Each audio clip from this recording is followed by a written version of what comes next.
ദൈവത്തിന് മഹത്വം. നമ്മുടെ ധ്യാനത്തിന് വേണ്ടി ഒരു വേദഭാഗം വായിക്കാം. വെളിപ്പാട് പുസ്തകം 3-ാം അധ്യായം അതിൻ്റെ 4-ാം വാക്യം.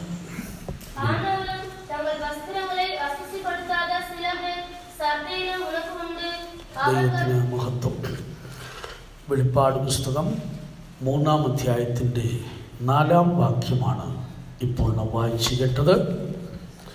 എങ്കിലും ഉടുപ്പ് മലിനമാകാത്ത കുറേ പേർ സർദീസിൽ നിനക്കുണ്ട്. ദൈവത്തിൻ്റെ പരിശുദ്ധാത്മാവ് സർദീസിലെ സഭയുടെ ദൂതന് അരുളി ചെയ്യുന്നതായ ചില സത്യങ്ങളിൽ ഒരു ഭാഗമാണ് നാം ഇപ്പോഴുള്ള വായിച്ചു കേട്ടത്. ഈ പ്രവചന പുസ്തകത്തിൻ്റെ പ്രാധാന്യവും പശ്ചാത്തലവുമൊക്കെ ഏറെ നമുക്കറിയാവുന്ന വിഷയമാണല്ലോ.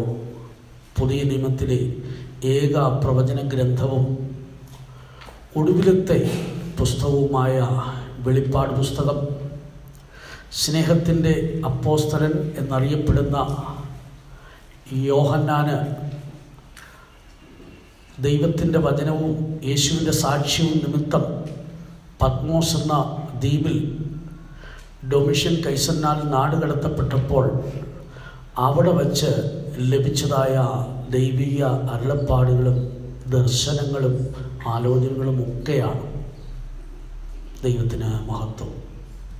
ഏഷ്യ മൈനറിലുള്ള 7 പ്രാദേശിക സഭകളുടെ ചുമതലയിലായിരിക്കുന്ന യോഹന്നാൻ ഒരു പ്രത്യേക സാഹചര്യത്തിൽ, അതായത് AD 88 മുതൽ 96 വരെ റോമൻ കൈസറായി ഭരണം നടത്തിയിരുന്ന ഡൊമിഷ്യൻ കൈസറിൻ്റെ കാലത്ത് ക്രിസ്തീയ സഭയ്ക്കുണ്ടായ വലിയ പീഡനനിമിത്തമായി താൻ പത്മോസ് എന്ന ദ്വീപിലേക്ക് നാടുകടത്തപ്പെട്ടു. അവിടെ വച്ച് തൻ്റെ ഹൃദയത്തെ ഭരിച്ചിരുന്ന ചിന്താഭാരം മുഴുവൻ ദൈവസഭയുടേതായിരുന്നു. ഒരു അപ്പോസ്തലൻ്റെ ഭാരം ദൈവസഭയെക്കുറിച്ചാണ്. മറ്റൊന്നും തനിക്ക് ഭാരമായി തോന്നിയില്ല. ഏതാണ്ട് 95 വയസ്സ് പ്രായമുള്ള സമയത്തായിരുന്നു താൻ പത്മോസ് എന്ന ദ്വീപിലേക്ക് നാടുകടത്തപ്പെടുന്നത്. വളരെ പ്രായാധിക്യമാണ്. ആ സമയത്ത് തന്നെ സഹായിപ്പാൻ ആരുമില്ലാത്ത സാഹചര്യം, ഒരു പ്രതികൂല സന്ദർഭം തനിക്ക് നേരിട്ടപ്പോൾ അവിടെ തൻ്റെ ചുറ്റുപാടുകളെക്കുറിച്ചുള്ള ഭാരമോ തനിക്ക് നേരിട്ട പ്രയാസങ്ങൾ, പ്രതികൂലങ്ങൾ എന്നിവയെ സംബന്ധിച്ചുള്ള സങ്കടമോ അല്ലായിരുന്നു തനിക്കുണ്ടായിരുന്നത്. തന്നെ ദൈവം ഏൽപ്പിച്ച ആട്ടിൻകൂട്ടത്തെക്കുറിച്ച്, ദൈവസഭയെക്കുറിച്ചുള്ള ഭാരമായിരുന്നു. അവിടെ വച്ചായിരുന്നു കർത്താവിൻ്റെ പ്രത്യക്ഷതയും തുടർന്ന് സഭയ്ക്കുള്ള ദൂതും മേലാൽ സംഭവിപ്പാനുള്ള കാര്യങ്ങളൊക്കെ ദൈവം വെളിപ്പെടുത്തുന്നത്. അപ്പോക്കാലിപ്സിസ് എന്നാണ് വെളിപ്പാട് പുസ്തകത്തിന് ഗ്രീക്കിൽ കൊടുത്തിരിക്കുന്ന പേര്. മറ നീക്കി പ്രദർശിപ്പിക്കുക എന്നാണ് അതിൻ്റെ അർത്ഥം. മറഞ്ഞിരിക്കുന്ന പല കാര്യങ്ങളും നമുക്ക് വെളിപ്പെടുത്തി തരുന്ന പല സത്യങ്ങൾ വെളിപ്പാട് പുസ്തകത്തിലുണ്ട്. എന്നാൽ അതിൻ്റെ വിശദീകരണത്തിലേക്ക് പോവുകയല്ല. നാം വായിച്ച വേദഭാഗത്തിലേക്ക് വരുമ്പോൾ ചില സത്യങ്ങൾ ദൈവത്തിൻ്റെ ആത്മാവ് നമുക്ക് വെളിപ്പെടുത്തി തരുന്നു. ഏഷ്യ മൈനറിലുള്ള 7 പ്രാദേശിക സഭകൾ എഫേസോസ്, സ്മുർണ, പെർഗമോസ്, തുയഥൈര, സർദീസ്, ഫിലദൽഫിയ, ലവോദിക്യ എന്നിങ്ങനെ 7 ബ്രാഞ്ച് സഭകളെക്കുറിച്ച് കാണുവാൻ കഴിയുന്നു. അതിൽ സർദീസ് എന്ന സഭയ്ക്ക് ദൈവത്തിൻ്റെ ആത്മാവ് കൊടുക്കുന്ന ഉപദേശങ്ങളും മുന്നറിയിപ്പുകളും പ്രത്യാശ വർദ്ധിപ്പിക്കലുമെല്ലാം ഇതിനകത്തുണ്ട്. വായിച്ച വേദഭാഗത്തിലേക്ക് വരുമ്പോൾ, എങ്കിലും ഉടുപ്പ് മലിനമാകാത്ത കുറേ പേർ സർദീസിൽ നിനക്കുണ്ട്. ഈ വേദഭാഗത്തിൻ്റെ മുൻപും പിൻപുമുള്ള ചില വിഷയങ്ങൾ ഈ വാക്യവുമായി ബന്ധപ്പെട്ടതാണ്. ദൈവത്തിന് സ്തോത്രം. നിലവിളക്കുകളുടെ നടുവിൽ നടക്കുന്നവൻ, നക്ഷത്രങ്ങളെ വലങ്കയിൽ പിടിച്ചിരിക്കുന്നവൻ അരുളി ചെയ്യുന്നു എന്ന് പറഞ്ഞുകൊണ്ടാണ് 2-ാമത്തെ അധ്യായം തുടങ്ങുന്നത്. അതിൻ്റെ മറ്റൊരു പ്രയോഗമാണ് ഈ 3-ാമത്തെ അധ്യായത്തിലും. ദൈവത്തിൻ്റെ 7 ആത്മാവും 7 നക്ഷത്രങ്ങളും ഉള്ളവൻ അരുളി ചെയ്യുന്നു. ഇവിടെ മനസ്സിലാക്കാൻ കഴിയുന്നത് ദൈവസഭയുടെ ഒരു പൂർണ്ണ രൂപമാണ് ദൈവത്തിൻ്റെ 7 ആത്മാവ്. 7 ആത്മാവെന്ന് പറയുമ്പോൾ 7 ആത്മാവ് എന്നുള്ള അർത്ഥമല്ല, ദൈവാത്മാവിൻ്റെ 7 വിധമായ പ്രവൃത്തികളെക്കുറിച്ച് കാണുന്നുണ്ട്. അതുപോലെ ദൈവാത്മാവായ 7 ദീപങ്ങൾ സിംഹാസനത്തിന് മുമ്പിൽ ജ്വലിക്കുന്നതായി കാണുന്നു. അതിനെ ശരിക്കും ചുരുക്കമായി നാം ചിന്തിച്ചാൽ ജ്വലിച്ചുകൊണ്ടിരിക്കുന്ന ഒരു ദൈവസഭയെയാണ് ഇവിടെ കാണുവാൻ കഴിയുന്നത്. മാത്രമല്ല, നക്ഷത്രങ്ങൾ വലങ്കയിലുള്ള കർത്താവ് അവിടെയുണ്ട്. നക്ഷത്രങ്ങളും നിലവിളക്ക് അല്ലെങ്കിൽ ദീപങ്ങൾ എന്ന് പറയുമ്പോൾ ഇത് രണ്ടും ദൈവസഭയുടെ ഒരു പൂർണ്ണ രൂപമാണ്. ദൈവത്തിന് സ്തോത്രം. 1-ാം അധ്യായത്തിലേക്ക് വരുമ്പോൾ 7 നക്ഷത്രങ്ങളുടെ നടുവിൽ 7 നിലവിളക്കുകളുടെ നടുവിൽ വലങ്കയിൽ നക്ഷത്രങ്ങൾ പിടിച്ചുകൊണ്ട് കർത്താവായ യേശു ക്രിസ്തു ഉലാവുന്ന ഒരു കാഴ്ച കാണുവാൻ സാധിക്കുന്നു. ക്രിസ്തുവിനെ കുറിച്ചുള്ള ഒരു നല്ല കാഴ്ചപ്പാട് പത്മോസ് ദ്വീപിൽ വെച്ച് യോഹന്നാന് ലഭിക്കുകയാണ്. അവിടെ കാണുന്നത് നിലവിളക്കുകളുടെ നടുവിൽ ഉലാവുന്ന ക്രിസ്തുവിനെയാണ്. ദൈവത്തിന് സ്തോത്രം. ഈ സാഹചര്യം ശ്രദ്ധിക്കണം. ഈ സാഹചര്യം സഭയിൽ വലിയ പ്രയാസങ്ങൾ നേരിട്ടുകൊണ്ടിരിക്കുന്ന സാഹചര്യമാണ്. അതായത് സഭയുടെ പ്രാരംഭ സമയങ്ങളിൽ 3000-ത്തിലധികം പേർ സ്നാനം സ്വീകരിച്ചു. പിന്നെ 5000, പിന്നെ വലിയ സംഖ്യ സഭ എണ്ണത്തിൽ പെരുകിക്കൊണ്ടിരുന്നു. എന്നാൽ ഈ കാലങ്ങളിൽ സഭയ്ക്ക് വലിയ ഉപദ്രവങ്ങൾ ഉണ്ടായിരുന്നു, ചിതറപ്പെട്ടു പോകുന്ന സാഹചര്യങ്ങൾ ഉണ്ടായിരുന്നു. ദൈവത്തിന് സ്തോത്രം. ഇന്ന് ആരാധനയ്ക്ക് വരുവാൻ കഴിയാതെ ഭവനങ്ങളിലിരിക്കുന്നവരെ സംബന്ധിച്ച് ഒരർത്ഥത്തിൽ അവർക്ക് ദുഃഖമാണ്. എന്നാൽ ഇതിനേക്കാൾ വലിയ കഷ്ടങ്ങൾ സഭയുടെ പ്രാരംഭഘട്ടങ്ങളിൽ ഉണ്ടായിരുന്നു. അനേകരും ചിതറപ്പെട്ടു പോയി. ചിലരുടെ വാസം ജയിലിലായിരുന്നു, ചിലരുടെ വാസങ്ങൾ ഭവനങ്ങളിലും മറ്റ് സ്ഥലങ്ങളിലുമൊക്കെ ആയിരുന്നു. ദൈവത്തിന് സ്തോത്രം. അക്കൂട്ടത്തിൽ പത്മോസ് ദ്വീപിലേക്ക് ഒറ്റപ്പെട്ടു പോയ ഒരു ദൈവദാസനായിരുന്നു യോഹന്നാൻ. ഈ സമയത്ത് അവരുടെ പ്രത്യാശ നഷ്ടപ്പെട്ടു പോയില്ല. അവർക്ക് ദൈവം കൈവിട്ടു എന്നൊരു തോന്നൽ ഇല്ലായിരുന്നു. അവർ വിശ്വാസത്തെ മുറുകെ പിടിച്ചു. അതുകൊണ്ടാണ് കാരാഗൃഹത്തിലും അവർക്ക് പാട്ടുപാടുവാൻ സാധിച്ചത്. കാരാഗൃഹത്തിൽ കൈകൾ ബന്ധിക്കപ്പെട്ടവരായി, കാലുകൾ ബന്ധിക്കപ്പെട്ടവരായി, പടയാളികളുടെ നടുവിൽ ബന്ധിക്കപ്പെട്ടവരായിരിക്കുന്ന വിശുദ്ധന്മാർ നിരാശയുടെ വാക്കുകളല്ല പറഞ്ഞത്. അവർ ആത്മാവിൽ പാടി ആനന്ദിച്ചു. കാരണം ദൈവത്തിൻ്റെ സാന്നിധ്യം അവരെ വിട്ടുപോയില്ല, ദൈവത്തിൻ്റെ കൃപ അവരെ വിട്ടുപോയില്ല, ആത്മസന്തോഷം അവരെ വിട്ടുപോയില്ല. ദൈവത്തിന് സ്തോത്രം. ദൈവമക്കൾ മനസ്സിലാക്കേണ്ടത്, ഇങ്ങനെയുള്ള സന്ദർഭങ്ങൾ, ഇങ്ങനെയുള്ള സാഹചര്യങ്ങൾ ഇനി കുറയുകയല്ല, കൂടിക്കൊണ്ടിരിക്കും. ഇന്ന് തമ്മിൽ തമ്മിൽ കാണുവാനും ഇല്ലെങ്കിൽ ഭവനങ്ങളിലൊക്കെ ഇരുന്ന് പ്രാർത്ഥിക്കാനെങ്കിലുമുള്ള ഒരു ചാൻസ് ഉണ്ടല്ലോ. ഇതൊന്നുമില്ലാത്ത അവസരങ്ങളിലൂടെ സഭ കടന്നുപോയിരുന്നു. അപ്പോൾ അവരെങ്ങനെ ജീവിച്ചു, അവരെങ്ങനെ പ്രവർത്തിച്ചിരുന്നു? അവരിൽ വ്യാപരിച്ചിരുന്ന ദൈവത്തിൻ്റെ ആത്മാവ് ദൈവിക ബന്ധത്തിൽ അവരെ നിലനിർത്തി.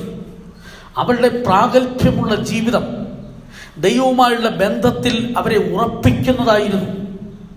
ദൈവത്തിന് സ്തോത്രം. ഇവിടെ പത്മോസ് എന്ന ദ്വീപിലായിരിക്കുമ്പോഴും തൻ്റെ അവസ്ഥ എന്തായിരുന്നു? താൻ ആത്മവിവശനായി. കർത്തൃദിവസത്തിൽ താൻ ആത്മവിവശനായി. കർത്തൃദിവസം എന്ന പദം കൊണ്ട് ഉദ്ദേശിക്കുന്നത് കർത്താവായ യേശു ക്രിസ്തു ഉയർത്തെഴുന്നേറ്റ ദിവസം എന്നാണ് പണ്ഡിതർ പറയുന്നത്. അതായത് ആഴ്ചവട്ടത്തിൻ്റെ 1-ാം നാൾ, ഇല്ലെങ്കിൽ നമ്മൾ ആരാധന നടത്തുന്ന ഞായറാഴ്ച ദിവസം. ഈ ദിവസത്തിൽ പരിശുദ്ധാത്മാവിനാൽ നിറഞ്ഞ് ആത്മവിവശനായി താൻ കാണപ്പെട്ടു. ദൈവത്തിന് സ്തോത്രം. ഇവിടെ താൻ ഒറ്റയ്ക്ക് പരിശുദ്ധാത്മാവിൽ നിറഞ്ഞ് ആത്മവിവശതയിലേക്ക് വരുന്നതിന് തനിക്ക് യാതൊരു തടസ്സവുമില്ലായിരുന്നു. ദൈവത്തിന് സ്തോത്രം. ഈ കാലങ്ങളിൽ തന്നെ ആരാധനയ്ക്ക് സാഹചര്യമില്ലാത്ത അവസ്ഥകൾ വന്നപ്പോൾ ചിലർ നിരാശരായി, ചിലർ പല മേഖലകളിലേക്ക് തിരിയുവാൻ തുടങ്ങി. ഇത് തന്നെ അവസരമെന്നോർത്ത് പിന്മാറ്റക്കാർ, ദൈവകൃപ വിട്ടവർ ഒക്കെ അവർ മറ്റൊരു മേഖലയിലേക്ക് പോകുന്ന നിലയിലേക്കായി തീർന്നു. മറ്റൊന്ന്, ആത്മീയ ലോകത്തിൽ കടന്നു പിടിക്കുന്ന വൈറസുകൾ പല ഹൃദയങ്ങളെയും കയറി പിടിച്ചു. ദൈവത്തിന് സ്തോത്രം. കൊറോണ വൈറസ് അനേകരെ ഇന്ന് തിന്നുകൊണ്ടിരിക്കുകയാണ്. നമുക്കറിയാമല്ലോ, COVID-19 എന്ന നല്ല പേരൊക്കെ അതിനുണ്ടെങ്കിലും ഇന്നോളം ഏതാണ്ട് 10 ലക്ഷത്തോളം പേർ ഭൂമിയിൽ നിന്ന് മാറ്റപ്പെട്ടു. 3.25 കോടിയിലധികം ജനങ്ങൾ രോഗികളായിത്തീർന്നു. ഇന്ത്യയിൽ തന്നെ 60 ലക്ഷത്തിലധികം പേർ രോഗികളായി മാറ്റപ്പെട്ടു. എത്രയോ പേർ ദിവസം ഏതാണ്ട് 2,80,000-ത്തിലധികം പേർ രോഗികളായി മാറ്റപ്പെട്ടുകൊണ്ടിരിക്കുന്നു. എന്നാൽ അതിനപ്പുറത്ത് എനിക്ക് തോന്നുന്നത് ആത്മീയ ലോകത്തിൽ കയറിക്കൂടിയിരിക്കുന്ന വൈറസുകൾ അനേകരുടെ ആത്മീയ ജീവിതത്തെ നശിപ്പിച്ചുകൊണ്ടിരിക്കുകയാണ്. ദൈവകൃപയിൽ നിന്ന് അനേകരെ അകറ്റിക്കൊണ്ടിരിക്കുകയാണ്. പല വിധത്തിലാണ് അത് പ്രവർത്തിക്കുന്നത്. ഒരു കാര്യം എനിക്ക് ഓർപ്പിക്കുവാനുള്ളത്, ഇവിടെ വായിച്ചതായ വേദഭാഗത്തിൽ എങ്കിലും ഉടുപ്പ് മലിനമാകാത്ത കുറെ പേർ എനിക്ക് സർദീസിലുണ്ട്. ഇവിടെ സഭയിൽ 2 വിധത്തിലുള്ള മനുഷ്യരെ കാണുവാൻ സാധിക്കും. 2 വിധത്തിലുള്ള മനുഷ്യർ. ഒരു കൂട്ടരെ കുറിച്ച് പറയുന്നത് ജീവനുണ്ട് എന്ന് അവർക്ക് പേരുണ്ടെങ്കിലും അവർ മരിച്ചവരാണ്. മറ്റൊരു കൂട്ടർ ഈ മരിച്ചവരുടെ എണ്ണം ഒരു ഭാഗത്ത് വർദ്ധിച്ചുകൊണ്ടിരിക്കുമ്പോഴും കൃപ നഷ്ടപ്പെട്ടു പോയവരുടെ എണ്ണം വർദ്ധിച്ചുകൊണ്ടിരിക്കുമ്പോഴും ഉണർവ് നഷ്ടപ്പെട്ടവരുടെ എണ്ണം വർദ്ധിച്ചുകൊണ്ടിരിക്കുമ്പോഴും കുറച്ചുപേർ ഉടുപ്പ് മലിനമാകാത്തവരുണ്ട്. വെള്ള ധരിച്ചവരായി കർത്താവിനോടുകൂടെ നടക്കുവാൻ ജീവിതത്തെ സമർപ്പിച്ച കുറെ പേരുണ്ട്. ഒന്ന് മനസ്സിലാക്കിക്കൊള്ളണം, സഭയിൽ ഏക്കാലത്തും ഇങ്ങനെ 2 കൂട്ടരുണ്ടായിരിക്കും. ദൈവത്തിന് സ്തോത്രം. ദൈവത്തിൻ്റെ പരിശുദ്ധാത്മാവ് എന്തിനു വേണ്ടിയാണ് സഭയോട് ഇടപെടുന്നത്? ദൈവത്തിൻ്റെ സഭയും കർത്താവുമായുള്ള ബന്ധം ചെറുതല്ല.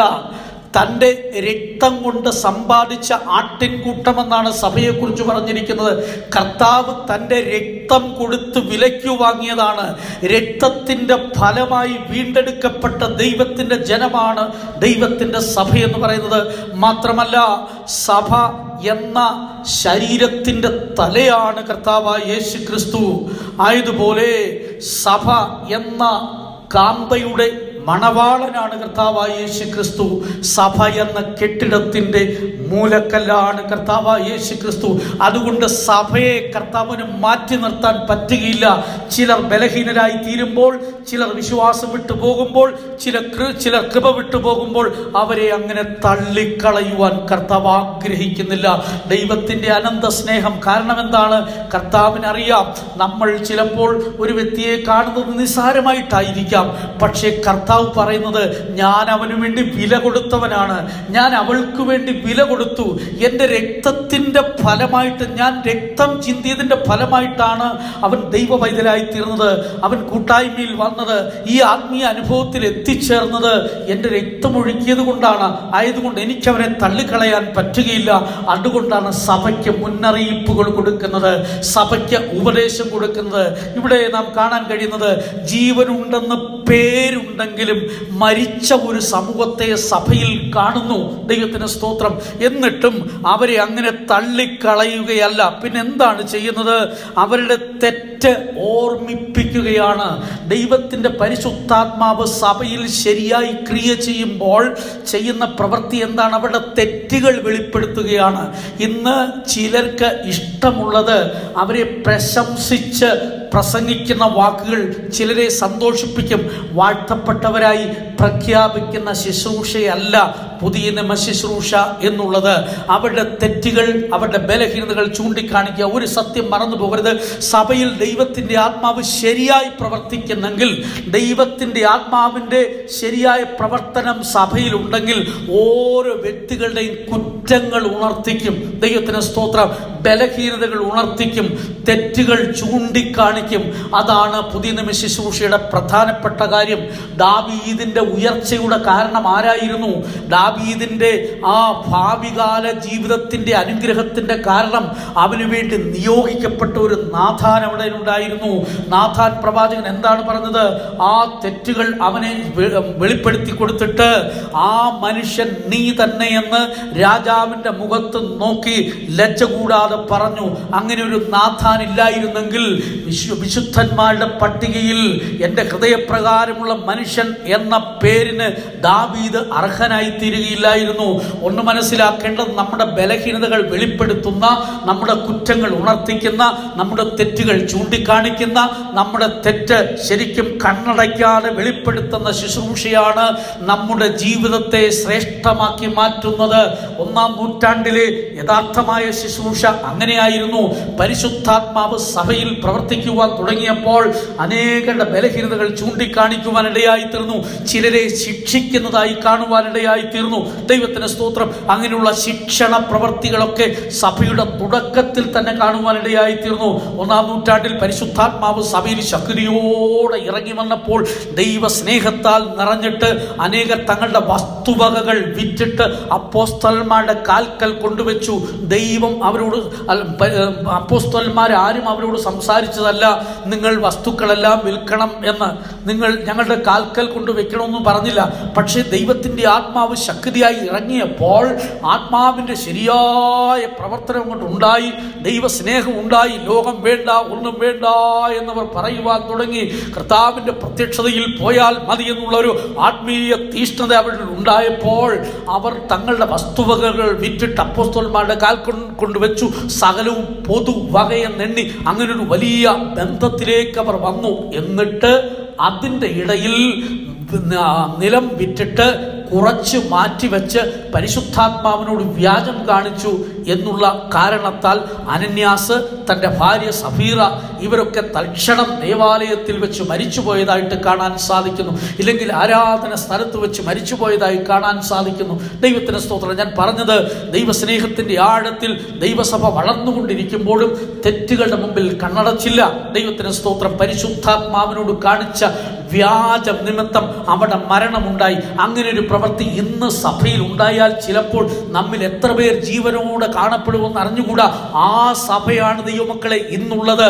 എങ്കിലും ദൈവം തൻ്റെ സഭയെ മറക്കാത്തതിനാൽ ദീർഘക്ഷമ കാണിച്ചുകൊണ്ട്, നമ്മുടെ കുറവുകൾ ഓർപ്പെടുത്തി, നമ്മുടെ ബലഹീനതകൾ ചൂണ്ടിക്കാണിച്ചുകൊണ്ട് നമ്മളെ അതിൽ നിന്ന് മടക്കി വരുത്തി ദൈവികമായ ആ പന്ഥാവിലേക്ക്, ദൈവത്തിൻ്റെ സന്നിധിയിലേക്ക്, ദൈവികമായ ആ പൂർണ്ണതയിലേക്ക് എത്തിക്കുവാൻ ദൈവം ആഗ്രഹിക്കുകയാണ്.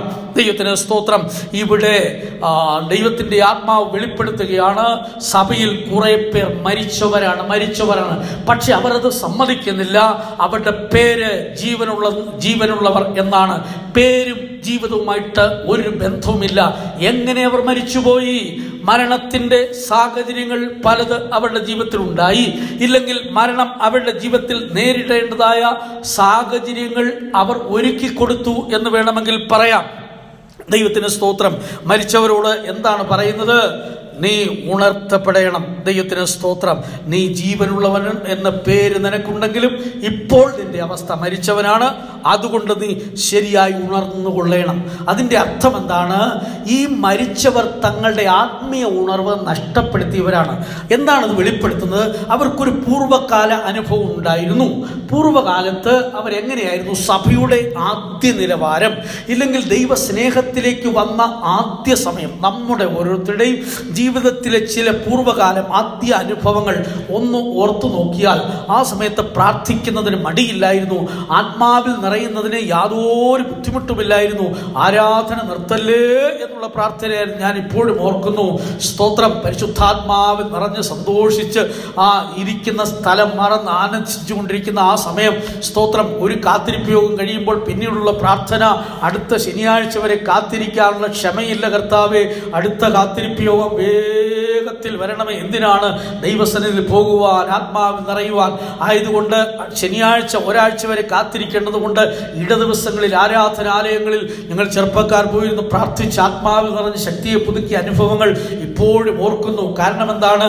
ദൈവസ്നേഹത്തിന്റെ ആഴത്തിലേക്ക് വന്നു കഴിയുമ്പോൾ ജീവിതം അറിയാതെ രൂപാന്തരപ്പെടുകയാണ്. ശൗലിനെ ആൾ മാറിയതുപോലെ ആക്കി മാറ്റിയത് ആരായിരുന്നു? ഒരു വ്യക്തിയുമല്ല, തൻ്റെ ഒരു ഭൗതികമായ നോളജും അല്ലായിരുന്നു. പിന്നെ തന്നിൽ വ്യാപരിച്ചിരുന്ന ദൈവശക്തിയാണ്. ദൈവസഭയിൽ ഉണ്ടായിരുന്ന രൂപാന്തരമൊക്കെയും ദൈവസഭയിൽ വ്യാപരിച്ചിരുന്ന പരിശുദ്ധാത്മാവിൻ്റെ അളവനുസരിച്ചായിരുന്നു. ഈ അഭിഷേകത്തിൻ്റെ അനുഭവം കുറഞ്ഞു പോയപ്പോൾ മരണം ജീവിതത്തിലേക്ക് പ്രവേശിക്കുകയാണ്. എങ്കിലും മരിച്ചവർ എന്ന് അവർ സമ്മതിക്കുകയില്ല. അതുകൊണ്ടാണ് അവർക്കതിൽ നിന്ന് മടങ്ങി വരുവാൻ കഴിയാത്തതിൻ്റെ അവസ്ഥ. എഫേസ്യ ലേഖനത്തിൽ നമ്മൾ വായിക്കുന്നു, ഉറങ്ങുന്നവനെ മരിച്ചവരുടെ ഇടയിൽ നിന്ന് നീ എഴുന്നേൽക്കുക. ഇപ്പോൾ ഉറക്കം ബാധിച്ചിരിക്കുന്നു, മരിച്ചവരുടെ ഇടയിൽ കിടക്കുന്നു. ഇങ്ങനെയുള്ള അവസ്ഥകളിലേക്ക് ദൈവസഭ, ദൈവത്തിന്റെ ജനം ആയിത്തീർന്നുകൊണ്ടിരിക്കുന്നു. ആയതിനാൽ അവരെ മടക്കി വരുത്തുവാൻ വേണ്ടി ദൈവത്തിന്റെ ആത്മാവ് പ്രത്യേക നിർദ്ദേശങ്ങൾ കൊടുക്കുകയാണ്, അല്ലെങ്കിൽ ഉപദേശം കൊടുക്കുകയാണ്. ദൈവത്തിന് സ്തോത്രം.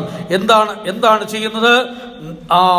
ഞാൻ നിന്റെ എന്നിട്ട് ദൈവത്തിന്റെ ആത്മാവ് പ്രബോധിപ്പിക്കുകയാണ്. ഞാൻ നിന്റെ പ്രവൃത്തി അറിയുന്നു എന്ന് ആദ്യം പറഞ്ഞതിന് ശേഷം പിന്നീട് പറയുന്നു, നിന്റെ ചാവാറായ ശേഷിപ്പുകളെ നീ ശക്തീകരിക്കണം. നീ ഉണർത്തപ്പെടണം. ചാവാറായ ശേഷിപ്പുകളെ ശക്തീകരിക്കണം. അതുമാത്രമല്ല, നിന്റെ പ്രവൃത്തി എൻ്റെ ദൈവത്തിൻ്റെ സന്നിധിയിൽ പൂർണ്ണതയുള്ളതായി കണ്ടില്ല. ഒരു കൂട്ടം മനുഷ്യരുടെ അവസ്ഥ അവിടെ വെളിപ്പെടുത്തുകയാണ്. ഒരു കൂട്ടം മനുഷ്യരുടെ താഴ്ച അവിടെ വെളിപ്പെടുത്തുകയാണ്. അവർ ഇന്ന് ആയിരിക്കുന്ന നിലവാരം എന്താണെന്ന് പരിശുദ്ധാത്മാവ് ശരിക്കും ഓർപ്പിക്കും. ദൈവമക്കളെ, നമ്മൾ ഇന്ന് ആയിരിക്കുന്ന നിലവാരം എന്താണെന്ന് മനസ്സിലാക്കുവാനുള്ള ഒരു ഹൃദയം നമുക്കില്ലെങ്കിൽ നമുക്ക് ഉണർത്തപ്പെടാൻ കഴിയില്ല. നമുക്ക് ദൈവത്തോട് അടുക്കുവാൻ കഴിയില്ല. ഇടിഞ്ഞുപോയ നമ്മുടെ ആത്മീയ ജീവിതത്തെ പണിതെടുക്കണമെങ്കിൽ നമ്മുടെ ഇപ്പോഴത്തെ അവസ്ഥ മനസ്സിലാക്കണം. ഇവിടെ അവസ്ഥ വെളിപ്പെടുത്തി കൊടുക്കുന്ന പരിശുദ്ധാത്മാവാണ്. ദൈവത്തിന് സ്തോത്രം. ഇനി ഈ സാഹചര്യം ഒന്ന് മനസ്സിലാക്കുക. എങ്ങനെയാണ് ഈ സമയത്ത് ഇതെല്ലാം വെളിപ്പെടുന്നത്? ഇപ്പോൾ എവിടെയാണ്? സഭ കൂടി വന്നപ്പോഴാണോ ഇതൊക്കെ നടക്കുന്നത്? സഭ കൂടി വന്നപ്പോഴാണോ?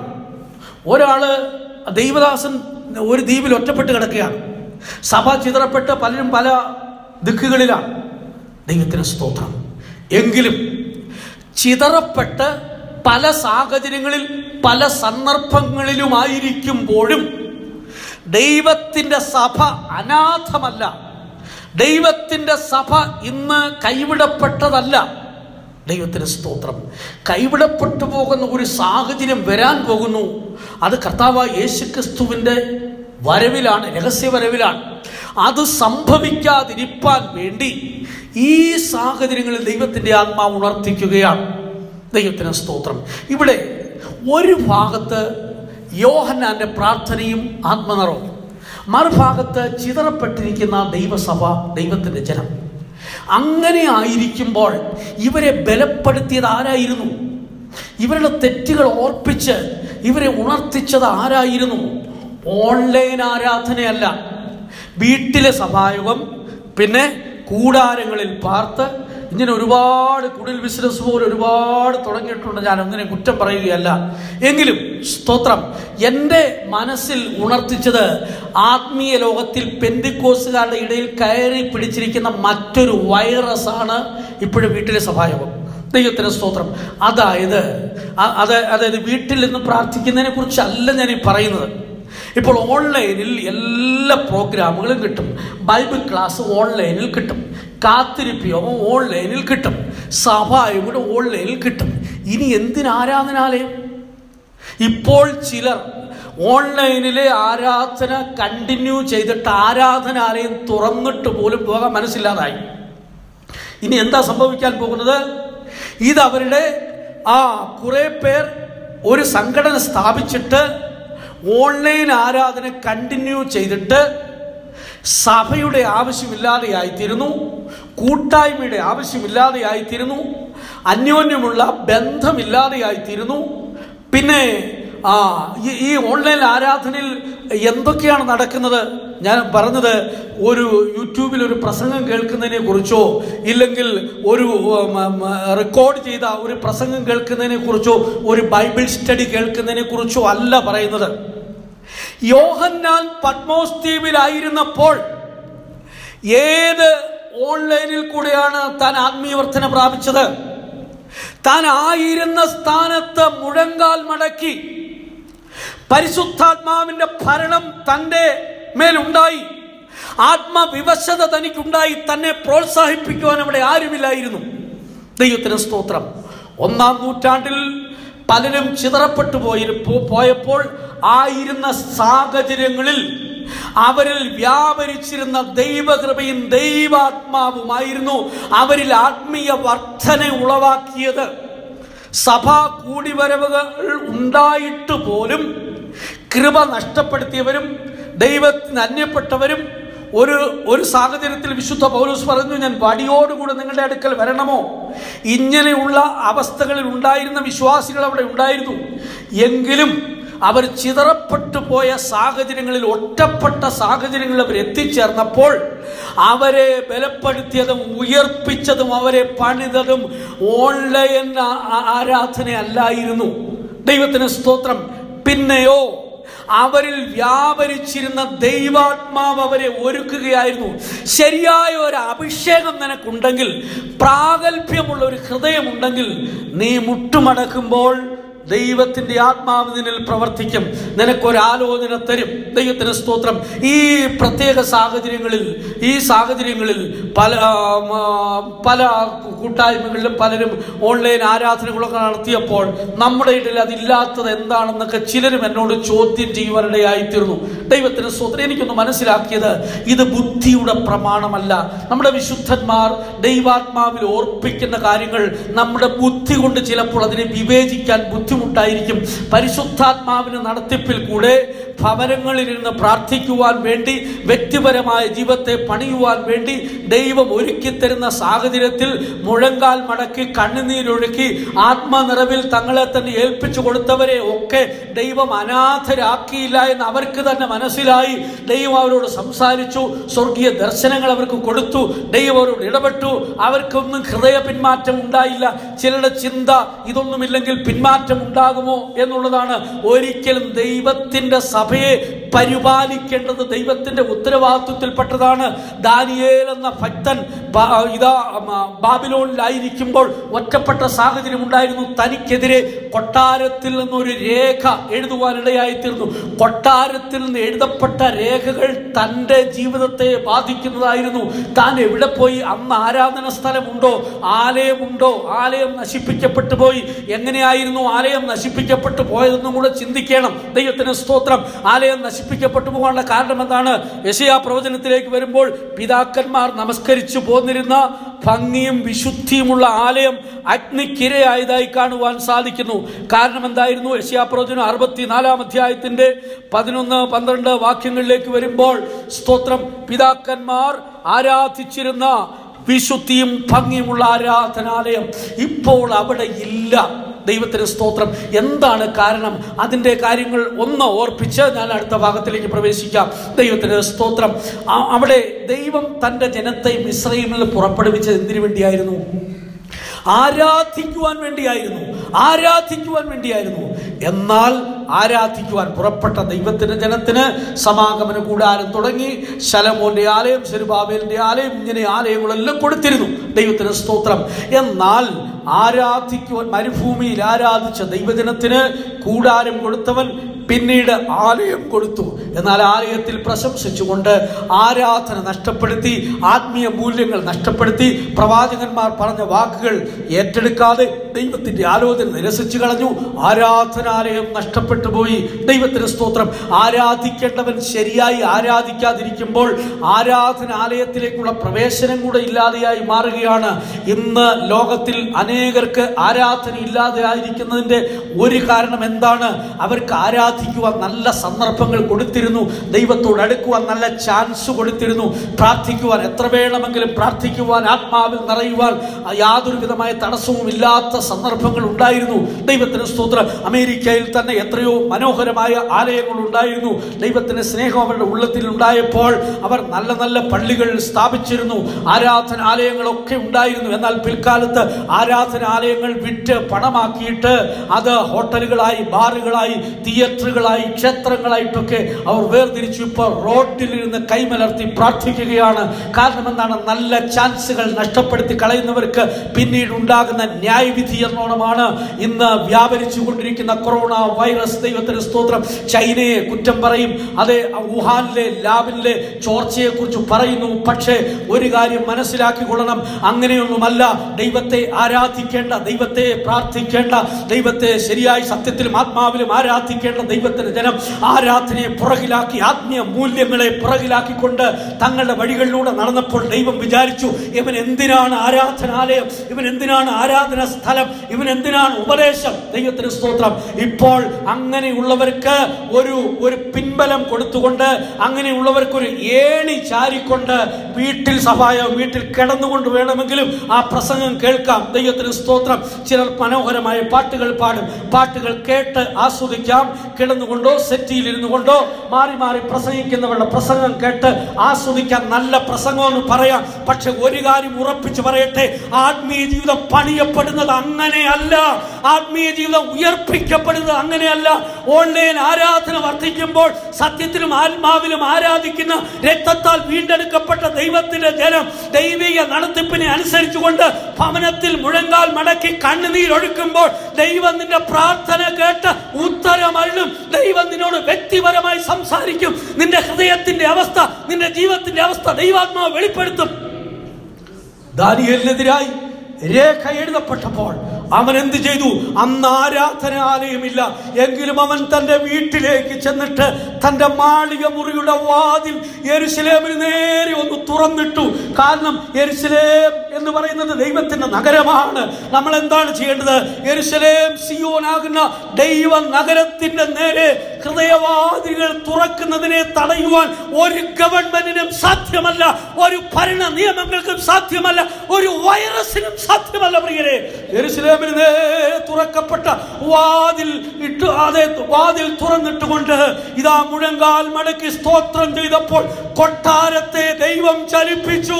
കൊട്ടാരത്തിലെ രേഖകൾ ദാനിയേലിനെതിരായെങ്കിൽ ദാനിയേലിന് അനുകൂലമായി. എനിക്ക് പറയുവാനുള്ളത്, ആത്മീയ ജീവിതത്തിൽ വന്നുപോയ പിന്മാറ്റങ്ങൾ, ജീവിതത്തിൽ വന്നുപോയ മരണങ്ങളെല്ലാം മനസ്സിലാക്കി ഏറ്റുപറഞ്ഞ് കണ്ണുനീരോടെ ദൈവസിംഹാസനത്തിന് നേരെ ഹൃദയവാതിൽ തുറന്നിട്ട് നിലവിളിക്കുവാൻ പെന്തിക്കോസ്തുകാർ ഈ നാളുകളിൽ തയ്യാറാകുമെങ്കിൽ പ്രാർത്ഥന കേട്ട് ദൈവം മനസ്സറിഞ്ഞ് ദേശത്തിന് സൗഖ്യം വരുത്തും. എത്ര പേർ വിശ്വസിക്കുന്നു? ഹല്ലേലൂയ. ദൈവത്തിന് സ്തോത്രം. സാഹചര്യങ്ങൾ ദൈവമക്കൾക്കെതിരായി വരുമ്പോൾ ഒരു കാര്യം മറന്നു പോകരുത്. ദൈവമക്കളെ വീണ്ടും ഓർപ്പിക്കുകയാണ്, ലോകം മുഴുവൻ അതേ വല്ലാത്ത മാരക വ്യാധികൾ ബാധിച്ചു കൊള്ളട്ടെ, ദൈവമക്കൾ ഭയപ്പെടേണ്ട. കൊറോണ വൈറസിന്റെ പേര് പറഞ്ഞുകൊണ്ട് നിങ്ങൾ ഭയപ്പെടേണ്ട. ആ മിസ്രൈമ്യ വ്യാധികളല്ല നമ്മുടെ അടിസ്ഥാനം. നമ്മുടെ അടിസ്ഥാനം കർത്താവിലാണ്. നമ്മുടെ അടിസ്ഥാനം ദൈവത്തിന്റെ പ്രമാണമാണ്. ദൈവത്തെ മുറുകെ പിടിച്ചുകൊണ്ട്, ദൈവത്തിന്റെ പ്രമാണത്തെ മുറുകെ പിടിച്ചുകൊണ്ട് 1000 ആയിരിക്കുന്ന സാഹചര്യങ്ങളിൽ കർത്താവിന്റെ പാദപീഠത്തിൽ മുഴങ്കാൽ മടക്കുവാൻ മനസ്സുണ്ടോ? നിന്റെ ഭവനത്തിൽ ദൈവം ഇറങ്ങി വരും. നിന്റെ ഭവനം ഒരു ആരാധനാലയമായി തീരും. ഞായറാഴ്ച ഓൺലൈനിൽ പ്രസംഗം കേട്ടല്ല ദൈവമക്കളെ ആത്മീയ വർധന പ്രാപിക്കേണ്ടത്. അത് കർത്തൃ ദിവസമാണ്. അന്ന് ആത്മാവിന് സ്ഥാനം കൊടുക്കണം, മുഴങ്കാൽ മടക്കണം, കണ്ണുനീരൊഴുക്കണം, തെറ്റുകൾ ഏറ്റുപറഞ്ഞ് ഉപേക്ഷിച്ച് കരഞ്ഞ് വിലപിക്കുമ്പോൾ ദൈവത്തിന്റെ മഹത്വം നിന്റെ വീട്ടിൽ ഇറങ്ങും. അല്ലാത്ത സമയത്ത് നീ ഓൺലൈനിൽ പ്രസംഗം കേട്ടുകൊള്ളുക, അല്ലാത്ത സമയത്ത് മെസ്സേജുകൾ കേട്ടുകൊള്ളുക, ബൈബിൾ സ്റ്റഡി കേട്ടുകൊള്ളുക. പക്ഷേ ഞായറാഴ്ച അതിനുള്ളതല്ല എന്ന് പെന്തക്കോസ്ത് ലോകം വ്യക്തമായി മനസ്സിലാക്കിക്കൊള്ളണം. പ്രസംഗ മത്സരമുണ്ട് ഇന്ന്. ദൈവത്തിന് സ്തോത്രം. ആത്മീയ ലോകത്തിൽ ദൈവാത്മാവ് കൊടുക്കുന്ന ദൂതിനല്ല പ്രാധാന്യം. മനുഷ്യരെ ചൊടിപ്പിക്കുന്ന, മനുഷ്യരുടെ ഹൃദയത്തെ വശീകരിപ്പിക്കുന്ന അനേക പ്രസംഗങ്ങൾ ഇന്ന് യൂട്യൂബിലൊക്കെ പരിധിയാൽ നിങ്ങൾക്ക് കിട്ടും. ഞാനിതിനെ വിമർശിക്കുകയല്ല. പക്ഷേ ഒരു ദൈവം എന്നതിന്റെ ആത്മീയ ജീവിതം വളർച്ച പ്രാപിക്കുന്നത് അങ്ങനെയല്ല. യോഹന്നാൻ പത്മോസ് ദ്വീപിലായിരുന്നപ്പോഴും തന്റെ സഭയെ മറക്കാത്ത ഒരു ദൈവമുണ്ട്. തന്റെ സഭയോട് ഇടപെടുന്ന ഒരു പരിശുദ്ധാത്മാവുണ്ട്. ആ പരിശുദ്ധാത്മാവ് പത്മോസ് ദ്വീപിൽ മാത്രമല്ല പ്രിയരെ, ഇന്ന് നമ്മുടെ ഭവനങ്ങളിലും ഇറങ്ങി വരും, നമ്മുടെ വ്യക്തിപരമായ ജീവിതത്തിലേക്കും ഇറങ്ങി വരും. ദൈവത്തിന്റെ ആത്മാവിന് എത്രമാത്രം ഭവനത്തിൽ സ്ഥാനമുണ്ട്. നിങ്ങളുടെ ഭവനം ഒരു ആരാധനാലയമാക്കി മാറ്റുക. എത്ര നല്ലൊരു ചാൻസ് ആണിത്. അതെ, ദൈവമക്കൾ ഭവനത്തിൽ മുഴങ്കാൽ മടക്കി പ്രാർത്ഥിച്ച് കരഞ്ഞ് ഒരാഴ്ച വന്നുപോയ തെറ്റുകൾ ദൈവത്തോട് ഏറ്റുപറഞ്ഞ് വിലപിക്കുമ്പോൾ ദൈവത്തിന്റെ തേജസ് ആ വീട്ടിലിറങ്ങും. നിനക്ക് വേണ്ട ഒരു ദൂത് ദൈവത്തിന്റെ ആത്മാവ് നിനക്ക് തരും. നിനക്ക് വേണ്ട ഒരു വചനം ദൈവം നിനക്ക് തരും. അങ്ങനെയാണ് നിന്റെ ആത്മീയ ജീവിതത്തെ ഈ നാളുകളിൽ വളർത്തിയെടുക്കേണ്ടത്. ദൈവത്തിന് സ്തോത്രം. ഈ വെളിപ്പാടില്ലാത്തവർ തങ്ങളെ തന്നെ താഴ്ത്തി പ്രാർത്ഥിച്ച് ദൈവ തേജസ് ഇറക്കുവാനുള്ള പ്രാഗൽഭ്യമില്ലെങ്കിൽ ഓൺലൈൻ ആരാധനയുടെ പുറകെ പോകുന്നവർ പോകട്ടെ. ജീവനുണ്ടെന്ന് പേരുണ്ടെങ്കിലും മരിച്ചവരുടെ എണ്ണം വർദ്ധിച്ചുകൊണ്ടിരിക്കുമ്പോൾ ദൈവാത്മാവ് ഒരു കാര്യം വിളിച്ചു പറയുന്നു: ഉടുപ്പ് മലിനമാകാത്ത കുറെ പേർ ഇതിന്റെ ഇടയിലുണ്ട്. ഉടുപ്പ് മലിനമാകാതെ തങ്ങളുടെ ജീവിതത്തെ സൂക്ഷിക്കുന്ന കുറെ പേരെ ദൈവം ശേഷിപ്പിച്ചിട്ടുണ്ട്. ദൈവസഭയുടെ പ്രത്യേകത അതാണ്. ദൈവമക്കളെ, ദൈവം തന്റെ ജനത്തെ അനാഥമാക്കുന്നില്ല. ഒരു കാര്യം വീണ്ടും ഓർപ്പിക്കുന്നു: സഭയിൽ പിന്മാറ്റക്കാരുടെ എണ്ണം വർദ്ധിച്ചിരിക്കാം, അനാത്മീയരുടെ എണ്ണം വർദ്ധിച്ചിരിക്കാം, മറ്റുള്ളവരുടെ കുറ്റം പറയുന്നവരുടെ എണ്ണം വർദ്ധിച്ചിരിക്കാം, അഭിഷേകം നഷ്ടപ്പെട്ടു പോയവരുടെ എണ്ണം വർദ്ധിച്ചിരിക്കാം. അതോർത്ത് നീ കലങ്ങണ്ട. ഇതൊക്കെ അന്ത്യകാലത്തിന്റെ ലക്ഷണമാണ്. അധർമ്മം പെരുകിക്കൊണ്ടിരിക്കുന്നു, അനേകരുടെ സ്നേഹം തണുത്തുകൊണ്ടിരിക്കുന്നു. എങ്കിലും ഉടുപ്പ് മലിനമാകാത്ത കുറെ പേരുണ്ട്. ആ കുറെ പേരുടെ കൂട്ടത്തിൽ കാണുവാൻ നീ ആഗ്രഹിക്കുന്നുവോ? അങ്ങനെയെങ്കിൽ നിനക്കൊരു ഉപദേശമുണ്ട്. നിന്റെ ജീവിതത്തിൽ മരണം പ്രവേശിക്കാതെ നീ സൂക്ഷിക്കണം. മരിച്ചവരോട് പറയുകയാണ്, നീ മരിച്ചവരുടെ ഇടയിൽ നിന്ന് എഴുന്നേൽക്കണം. നിന്റെ ചാവാറായ ശേഷിപ്പുകളൊക്കെ നീ ശക്തിപ്പെടുത്തണം, ഉണർന്നുകൊള്ളുക എന്ന് പറയുകയാണ്. ആരാണ് ഈ മരിച്ചവർ? ദൈവത്തിന്റെ വചനം പഠിക്കുമ്പോൾ 115 സങ്കീർത്തനം 17 വാക്യത്തിൽ കാണുന്നു: മരിച്ചവർ മൗനത ഇറങ്ങിയവർ ദൈവത്തെ സ്തുതിക്കുന്നില്ല. സഭാപ്രസംഗി 9:4 വാക്യം വായിക്കുമ്പോൾ മരിച്ചവർ പ്രത്യാശ നഷ്ടപ്പെട്ടു പോയവരാണ്. എതിർകാല നമ്പിക്കയില്ലാത്ത ഒരു കൂട്ടരാണവർ. യെശയ്യാവ് 59:10 വായിക്കുമ്പോൾ മരിച്ചവരെ കുരുടന്മാർ, ആത്മീയ ദർശനം നഷ്ടപ്പെട്ടു പോയവർ, വിശ്വാസത്തിന്റെ കാഴ്ചപ്പാട് നഷ്ടപ്പെട്ടു പോയവരാണ്. ആയതുപോലെ എഫേസ്യലേഖനം 2-ാം അധ്യായത്തിന്റെ 1-ാം വാക്യം വായിക്കുമ്പോൾ അതിക്രമങ്ങളാലും പാപങ്ങളാലും മരിച്ചു പോയവർ, ജീവിതത്തിലെ അതിക്രമങ്ങൾ, ജീവിതത്തിലെ ബലഹീനതകൾ, ജീവിതത്തിലെ പാപങ്ങൾ ചിലരെ മരിച്ചവർക്കൊപ്പമാക്കി മാറ്റുകയാണ്. ദൈവത്തിന് സ്തോത്രം. ആയതുപോലെ കൊലോസ്യരുടെ ലേഖനം 2-ാം അധ്യായത്തിന്റെ 13-ാം വാക്യം വായിക്കുമ്പോൾ പരിച്ഛേദനയില്ലാത്തവർ എന്ന് പറഞ്ഞാൽ മാനസാന്തരമില്ലാത്തവർ, ഉണർവ് നഷ്ടപ്പെട്ടു പോയവർ. ദൈവത്തിന് സ്തോത്രം. എന്നാൽ അങ്ങനെയുള്ളവരെ എങ്ങനെ ജീവിപ്പിക്കപ്പെടുവാനിടയായിത്തീരും? നിനക്ക് ജീവനുണ്ടാകുവാനും സമൃദ്ധിയായി ജീവനുണ്ടാകുവാനും ഞാൻ വന്നിരിക്കുന്നു എന്നു പറഞ്ഞ കർത്താവ് ഇന്ന് അനേകരെ ജീവിപ്പിച്ചു കൊണ്ടിരിക്കുകയാണ്. പിതാവിച്ഛിക്കുന്നവരെ ഒക്കെ ഇതാ ഉണർത്തി ജീവിപ്പിക്കുന്ന ഒരു സന്ദർഭം വന്നുകൊണ്ടിരിക്കുന്നു. ദൈവത്തിന് സ്തോത്രം. അനേകരെ ഉണർത്തിക്കൊണ്ടിരിക്കുകയാണ്. ജീവൻ എങ്ങനെ ഉണ്ടാകും? ജീവന്റെ അനേക കാര്യങ്ങൾ തിരുവെഴുത്ത് പറയുന്നുണ്ട്. ജീവന്റെ വചനത്തെക്കുറിച്ചും ജീവന്റെ വെളിച്ചത്തെക്കുറിച്ചും ജീവന്റെ കൃപയെക്കുറിച്ചും ജീവന്റെ ഉറവയെക്കുറിച്ചും ജീവന്റെ ബലത്തെക്കുറിച്ചുമൊക്കെ തിരുവെഴുത്ത് ധാരാളമായ സത്യങ്ങൾ വെളിപ്പെടുത്തുന്നുണ്ട്. സങ്കീർത്തനക്കാരൻ പറയുമ്പോൾ ജീവന്റെ വഴി നീ എനിക്ക് കാണിച്ചു തരും. 16-ാം സങ്കീർത്തനത്തിന്റെ അവസാന ഭാഗത്തിലേക്ക് വരുമ്പോൾ 11-ാം വാക്യത്തിലേക്ക് വരുമ്പോൾ ജീവന്റെ വഴി നീ എനിക്ക് കാണിച്ചു തരും. നിന്റെ സന്തോഷത്തിന്റെ പരിപൂർണതയുണ്ട്.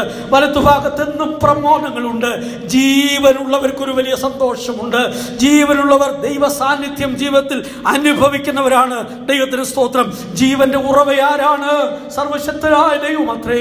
യിരെമ്യാ പ്രവചനം നമ്മൾ വായിക്കുമ്പോൾ 2-ാം അധ്യായത്തിന്റെ 13-ാം വാക്യത്തിൽ ഇങ്ങനെ എഴുതിയിട്ടുണ്ട്: ജീവന്റെ ഉറവയായ എന്നെ അവർ ഉപേക്ഷിച്ചു, അവർ പൊട്ടക്കിണറുകളെ കുഴിച്ചു. ജീവന്റെ ഉറവയായ കർത്താവിനെ വിട്ട് നീ മുൻപോട്ട് പോകുന്നെങ്കിൽ നീ മരിച്ചവനായിത്തീരും, നീ മരിച്ചവളായിത്തീരും. ദൈവത്തിന് സ്തോത്രം. ജീവന്റെ ഉറവയെ വിട്ടിട്ട് പല പൊട്ടക്കിണറുകൾ കുഴിക്കുന്നു. എന്താണ് അതിന്റെ അർത്ഥം? തങ്ങളുടെ പരിശ്രമത്തിലൂടെ എന്തൊക്കെ നേടാം, എന്തൊക്കെ നേടിയെടുക്കാം. ദൈവത്തിന് സ്തോത്രം. ഒരു കിണർ കുഴിക്കുന്ന സന്ദർഭം ഒന്ന് ശ്രദ്ധിക്കുക. ദൈവത്തിന് സ്തോത്രം. ഒരു കിണർ കുഴിച്ച് കുഴിച്ച് കുഴിച്ച് ദിവസങ്ങൾ പലതെടുത്തു, ലക്ഷങ്ങൾ ചിലവാക്കി. അതെ, 100 അടി താഴ്ച തന്നപ്പോൾ വെള്ളമില്ലാതെയായിട്ടു. വെള്ളമില്ലെന്ന് മനസ്സിലാക്കിയത് എപ്പോഴാണ്? ആദ്യം സ്ഥാനം കണ്ടപ്പോൾ മനസ്സിലാക്കിയില്ല. 10 അടി കുഴിച്ചപ്പോൾ മനസ്സിലാക്കിയില്ല. 20 അടി കുഴിച്ചപ്പോൾ മനസ്സിലാക്കിയില്ല. താഴോട്ട് താഴോട്ട് അധ്വാനിച്ച് പണം ചിലവഴിച്ച് അടിയിൽ ചെന്നപ്പോൾ ഇതാ പാറ തെളിഞ്ഞു. ഇനി കുഴിക്കാൻ പറ്റാത്ത അവസ്ഥയായി. ഇവിടെ ചെന്നപ്പോഴാണ് മനസ്സിലായത് ഇത് പൊട്ടക്കിണറാണ്, ഇതിനകത്ത് ഉറവയില്ല. ദൈവത്തിന് സ്തോത്രം. ദൈവത്തെ കൂടാത്ത അധ്വാനങ്ങൾ, ദൈവത്തെ കൂടാതെ പരിശ്രമങ്ങൾ, ദൈവത്തിന്റെ ആലോചനയില്ലാത്ത പരിശ്രമങ്ങളൊക്കെ പൊട്ടക്കിണറുകൾ കുഴിക്കുന്നത് പോലെയാണെന്ന് എത്ര പേർ ഗ്രഹിക്കും? അതുകൊണ്ട് അവരുടെ ജീവൻ നഷ്ടപ്പെട്ടു പോയി. അവസാനം എന്ത് പറയുന്നു? പെന്തിക്കോസ്തിൽ വന്നുകൊണ്ട് യാതൊരു പ്രയോജനവുമില്ല. പ്രാർത്ഥിച്ചു, വിശുദ്ധന്മാരുടെ കൂടെ നടന്നു, പക്ഷേ വേണ്ട വിധത്തിൽ നന്മയുണ്ടായില്ല. കാരണം എന്താണ്? ആലോചന നഷ്ടപ്പെടുത്തി, ഉപദേശം നഷ്ടപ്പെടുത്തി, പ്രമാണങ്ങൾ നഷ്ടപ്പെടുത്തി, പൊട്ടക്കിണറുകളെ കുഴിക്കാൻ തുടങ്ങി.